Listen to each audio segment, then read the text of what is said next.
A tiny deer and rising seas. How far should people go to save an endangered species? Millennia ago, when much of North America was covered in ice, a distant relative of a white-tailed deer grazed its way down a limestone ridge to the southeast edge of the continental U.S. Over time, as the ice melted down and seas rose, the limestone ridge was reduced to a series of shrinking islands or keys off the South Florida coast. The deer, trapped and isolated from its mainland relatives, shrank too. Today, the key deer, or toy deer as it's sometimes called because of its dog-sized stature, is the smallest deer species in North America. It is genetically unique and ridiculously cute. It is Bambi incarnate. The key deer is the smallest deer species in North America. The deer live only in low-lying Florida keys.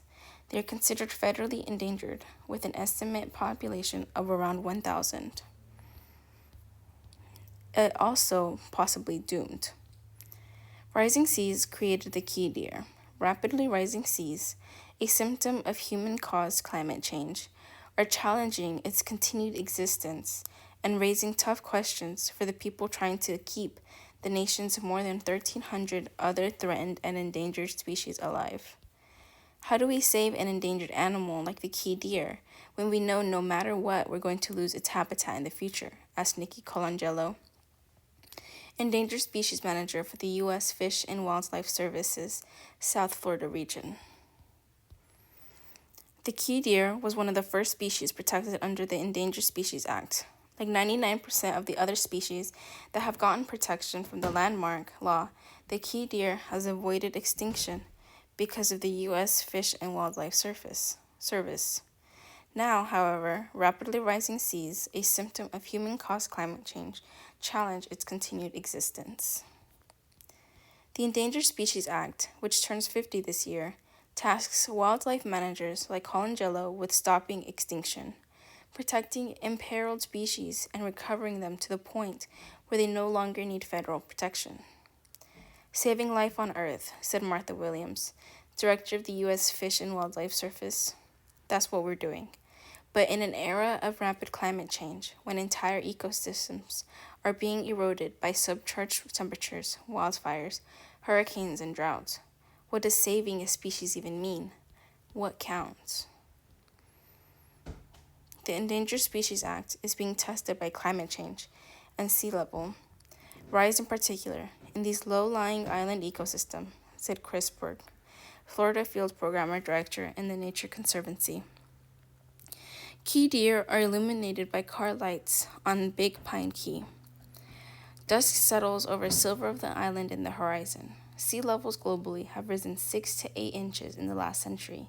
In South Florida, officials are preparing for another 17 inches of sea level rise by 2040. 90% of the Florida Keys land mass sits 5 feet above sea level or below. The islands are home to 31 federally protected plants and animals and some 80,000 people. Berg, a Keys native and resident who has spent most of his life trying to protect the island's threatened species, has watched as habitats have shrunk. Pine trees and freshwater-dependent plants and animals have moved upward and inland, he said. But sobering sea level rise projections, feet of expected water, are forcing an almost existential crisis. Assuming sea levels can't be stopped, and it can't be in the immediate term, Berg said, for the key deer and other species that only live in unique disappearing habitats, these are the options. Do nothing and let a species go extinct. Pick up plants and animals and move them to new areas like higher ground, where they risk becoming invasive species, Berg said. Collect DNA, store seeds, biobank, take plants to botanical gardens and animals to zoos. If you move the key deer to a series of zoos, like people have done with pandas and other endangered species, you can do that and keep them going. But at what cost and to what end? Berg asked. Is that really a future for the species? Chris Berg looked out over and what used to be key deer habitat, now impacted by rising seas. As we look out here, you see dead pine trees and those tall, dead gray stumps, or snags, I guess you'd call them. They show you where the pine forest used to be, and that's receded by, hundreds of meters at this point, Berg says. We're watching islands disappear. There are an estimated 8 million plant and animal species on the planet.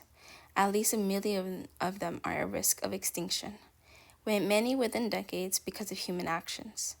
Climate change is already directly threatening more than 10,000 species, but plants and animals that live in only one unique location, endemic species such as the key deer, are consistently more adversely impacted, a recent study found. That's particularly true for island-based species, geographic isolation, which makes islands cradles of evolution, and home to roughly 20% of the Earth's biodiversity, has a downside. Isolation also makes island species disproportionately vulnerable to shifts in their environment, such as habitat loss, overexploitation, invasive species, and climate change. We know even in the best case scenario for sea level rise, we're going to lose habitat for all these species, says Colangelo, standing on the back of a boat off the North Mangrove-lined shore of Big Pine Key. Climate change is happening to all of us. It's just really easy to see on these tiny low-lying islands, says Christian Eggleston, with the Florida Keys National Wildlife Refuge Complex. Roads are underwater, different things are eroding away, and we're watching islands disappear. The highest natural point on Big Pine Key, the main habitat for the key deer, is 8 feet above sea level. From the water, the islands around it look like coasters on a rolling aqua countertop. Climate change is happening to all of us. Sea levels globally have risen 6 to 8 inches over the last century in South Florida.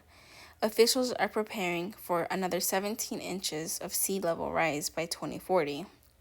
An analysis by the Nature Conservancy and Florida International University found that 5 feet of sea level rise around the Keys would put $27 billion in property and 56,000 people at risk of inundation.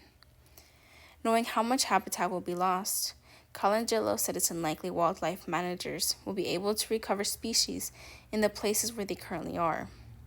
That's why we need to be considering some of these other strategies, she said. Those are difficult conversations as an agency. Politically, socially, what kind of support are we going to get for, let's just say, translocating, picking up and moving deer to different places? A 2011 study by researchers at Florida International University and the Fairchild Tropical Botanic Garden in South Florida looked at the conservation options for 2 animals and plant species in the Florida Keys in the face of perhaps no analog future. Conserving species in a changing world, its authors wrote, will require a new dialogue that includes controversial ideas, a review of existing laws and policies, and preparation for the oncoming change. That paper was written in 2011. There's nothing further that's been done, said Mike Ross, an ecologist at Florida International University who co-authored the study. It's just an impasse.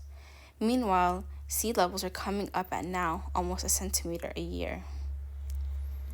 The key deer has been saved before.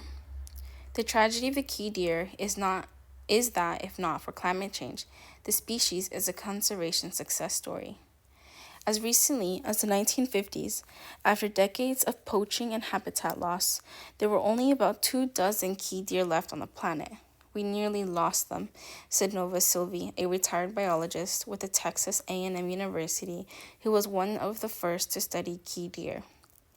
A collection of conservationists, including the Boone and Crockett Club, realizing the urgency of the situation, stepped in. They bought land for the deer to live on, and they paid for a game warden to protect them. The game warden, Jack Watson, a close friend of Sylvie's, became a local legend, known for waiting out poachers in swamps and shooting holes in the carburetors of their cars. In 1957, the National Key Deer Refuge became one of the first wildlife refuges in the country. In 1973, a U.S. President's Advisory Committee panel warned that the greenhouse effect was a matter of real concern. Congress overwhelmingly passed the Endangered Species Act, a landmark aimed to protect critically threatened species from extinction. Nothing is more priceless and more worthy of preservation than the rich array of human life with which our country has been blessed, said Republican President Richard Nixon at the signing. The key deer was one of the first species to be listed as endangered in the U.S., alongside others like Californian condor, bald eagle, grizzly bear, and American alligator. The protections worked. 99% of the species that have gotten federal protections from the Endangered Species Act still exist today.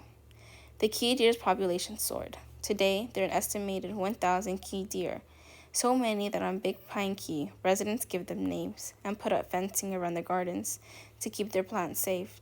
It's not that the deer are endangered anymore, said Sylvie. The habitat is endangered. Deer, like humans, prefer high ground. The deer's preferred habitat, open expanses of pine-dotted forest called pine rockland, only exists where salt water can't reach. Between development and sea level rise, pine rockland has been reduced to only about 2% of its historic range on South Florida's unurbanized tip. Deer, also like people, require fresh water. As sea level rise and hurricanes get more intense, natural freshwater resources are shrinking or becoming brackish. Some residents on Big Pine Key now put out buckets or troughs of water for their neighborhood herds. People love them, said Raul Lopez, director of the Natural Resources Institute at Texas A&M. It's a species that people can kind of connect to. That, he said, is part of what makes some of the choices ahead, like moving deer to new habitats, so hard. Some have argued, and I could argue either point. Is a key deer still a key deer outside of its natural habitat, said Lopez, who has spent 30 years studying the deer. That's a great question. I don't know. We are doing the best we can for as long as we can. If love for key deer was measured in wall space, Valerie Preziosi would be the clear winner. A retired nurse, Preziosi is founder and president of the nonprofit conservation group Save Our Key Deer and is also a photographer. Her home on a narrow strip of land south of Big Pine Key is filled with photos of resident deer, fuzzy antlered bucks, dot-speckled does. The key deer is like an umbrella species that covers all the lesser-known endangered species beneath them, she said as a herd grazed her grass outside. Preziosi has heard all the options for the key deer. Let them go extinct, move them to the Bahamas or mainland Florida, where they could successfully breed with normal white-tailed deer, or put them in zoos. She's familiar with federal, state, and nonprofit efforts to preserve and restore habitat, an ongoing project by the U.S. Fish and Wildlife Service, and the Florida Fish and Wildlife Conservation Commission aims to restore Big Pine Key's largest freshwater wetland. We are doing the best we can for as long as we can, Colangelo said. For Preziosi, the question of what we do in the long term comes down to ethics. This is not a natural event. This is human-caused, she said, of rapidly increasing sea level rise. So we owe it to these deer to preserve them the best that we can. So we need to translocate them to higher ground. We should do that. The U.S. Fish and Wildlife Service has no active plans to move deer to new environments, but the agency's director, Martha Williams, said she'd like to not take any tools off the table. We have always looked at the Endangered Species Act as creatively and flexible as we can, she said, noting efforts the Biden administration has undertaken to expand potential habitats for threatened and endangered species. In July, the Department of Interior published a new rule allowing, for the first time, experimental populations of species to be introduced to places they haven't historically lived. Climate change is significantly changing habitats for wildlife all over the world. Ocean temperatures are soaring, scorching coral reefs, precipitation patterns are shifting. Hotter air temperatures are causing plants and animals to move higher, cooler elevations in new latitudes north and south. Off the shore of a slowly disappearing Big Pine Key on the Gulf On the Gulf of Mexico's bathtub warm waters, Colangelo said she thinks it's well past time wildlife managers and conservationists start considering other strategies that maybe we haven't considered before. We can't stand back and do nothing, she said. Our mission is to conserve and protect fish, wildlife, and plants. But we're a society on that. U.S. Steel's decline nearly killed this town. Its sale could save it. Braddock, Pennsylvania. Smoke spewing from an Edgar Thomson Works smokestack wafts over southwest Pennsylvania's Monongahela River. Carnegie Steel began operating the massive mill in 1875, and it has produced continuously since U.S. Steel incorporated in 1901. At its peak, U.S. Steel employed about 340,000 workers. The Pittsburgh Post-Gazette reported on the company's 100-year anniversary. Thousands of families from Pittsburgh, Braddock, and the Mon Valley region relied on the company for work. As the steel industry evolved and declined, though, jobs were cut. Company officials say that the once booming enterprise now employs about 4,000 people in this area. Edgar Thomson Works employs about 650 workers.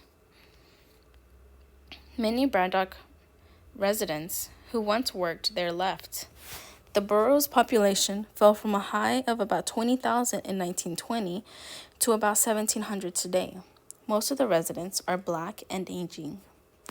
The proposed sale of the once mighty U.S. Steel for more than $15 billion to a Japanese company casts a shadow over Braddock's future, just as the nearly 2-mile-long, rusted and weathered facility doesn't over the town's main road.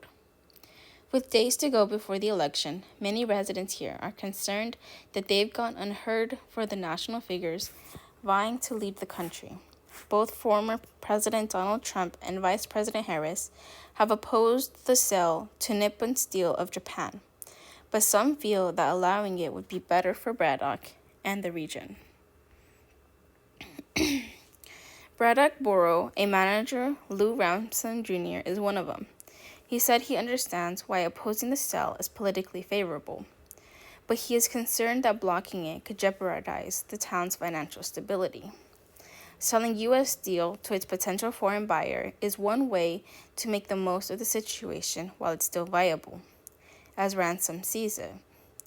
He worries that selling the company to a U.S. buyer could deal a major blow to Braddock's tax base if a buyer decided to close the mill altogether. U.S. Steel is the largest owner of land in Braddock, meaning it foots the largest property tax bill, Ransom said. Having an American name on top doesn't necessarily mean it's going to be the best for the local economies and the boroughs in general, Ransom said. Nippon Steel has pledged to invest about $1.3 billion into the 4 Mon Valley Works facilities U.S. Steel operates in Pennsylvania, 3 of which are on the outskirts of Pittsburgh. In a statement to NPR, U.S. Steel said it remains in support of this sale and that it will strengthen the American steel industry, American jobs, and American supply chains, and enhance the U.S. steel industry's competitiveness and resilience against China. The company pointed to an impact study it commissioned that found the investment could generate about 5,000 construction jobs and millions of dollars in state and local taxes. The sale was first proposed late last year. President Biden opposed it, even going so far as threatening to block it, citing national security concerns. The United Steelworkers National Union also opposed it and argued unsuccessfully before an arbitration court that the Japanese would-be owners didn't understand the commitment needed to the workers. Current and retired, and the surrounding communities, the union also expressed concerns about enforcement of labor practices and financial transparency, and stated support for selling to a U.S. buyer. Ransom, who has managed the borough for about a year now, grew up on the north side of Pittsburgh. He recalls when Edgar Thomson Works employed thousands more workers, and the smokestacks emitted so much that it was hard to see the sky, with soot sticking everywhere. something that has drawn environmental and air quality concerns for decades. The sale itself might not be enough. Ransom believes the town needs a way to incorporate into the Pittsburgh region's future. The jobs we had from steel are not coming back, Ransom said. The type of production that economy had in the past is not going to return because we have automation and technology that precludes you from building a workforce based on manufacturing the way that it was. Across the street from the steel mill, potential change and diversification of Braddock's economy is directly visible. A sign featuring two steel workers and a mill ladle carrying molten steel hangs on the outer brick wall of Braddock Public House. Braddock flashes in neon red underneath the homage to the mill's history. The eatery, which opened about a month ago, is the second local venture from co-owners Elena Weber, 33, and Mac Taste, 34. They leased the building from U.S. Senator John Fetterman, who rose to political prominence after serving as Braddock's mayor for 13 years. Fetterman visited Carnegie Mellon in 2014, when Catay said he was a student there, and talked about Braddock and this kind of urban frontier, and kind of pitched Braddock as this art's heaven. Catay, originally from Hawaii, wanted to open a business and felt like Braddock was the place to do it. They first opened Brew Gentleman, a brewery less than a mile down the road, 10 years ago. The brewery's products are distributed across Pittsburgh and parts of Pennsylvania. Weber, a Design University graduate who grew up in Pittsburgh, said they designed a Braddock Public House with the town's history in mind. She often hears about its past as a thriving steel town with shopping and environment and entertainment. The eatery occupies a building that was once home to one of the first indoor Chevy dealerships in the U.S. The old saying, according to nostalgic customers, was that if you couldn't get it in Braddock, you couldn't get it anywhere, Weber said. In recent years, some artists have moved to the borough and found studio spaces to work out of. More businesses have opened, and last year, Pennsylvania Governor Josh Shapiro entered the borough's distressed municipality status, after officials here eliminated its operational deficits and improved its overall financial standing. Catay and Weber said they participate in town fundraisers and try to find other ways, apart from making sure their sister ventures pay taxes to benefit local residents. But the Edgar Thompson plant plays an outsized role in the borough, and the thought of it closing weighs on them. That mill is a big, ugly chunk of steel to some people, but we think it's beautiful and mysterious and crazy, Weber said. It's also a presence and a real foundation, and this town has already gone through depopulation. We don't need to see it to know that the closing would also have an effect. We've seen it once already. The uncertain trajectory Braddock is on now is why Ransom wants to see the borough evolve with Pittsburgh. Steel is a big part of the history, but steel has left for the most part, Ransom said. There's a lot of medicine, there's a lot of art, there's a lot of technology. He would like to see his borough collaborate with other nearby municipalities, like Rankin to the west and North Braddock, and East Pittsburgh to the east, on services like police and trash collection.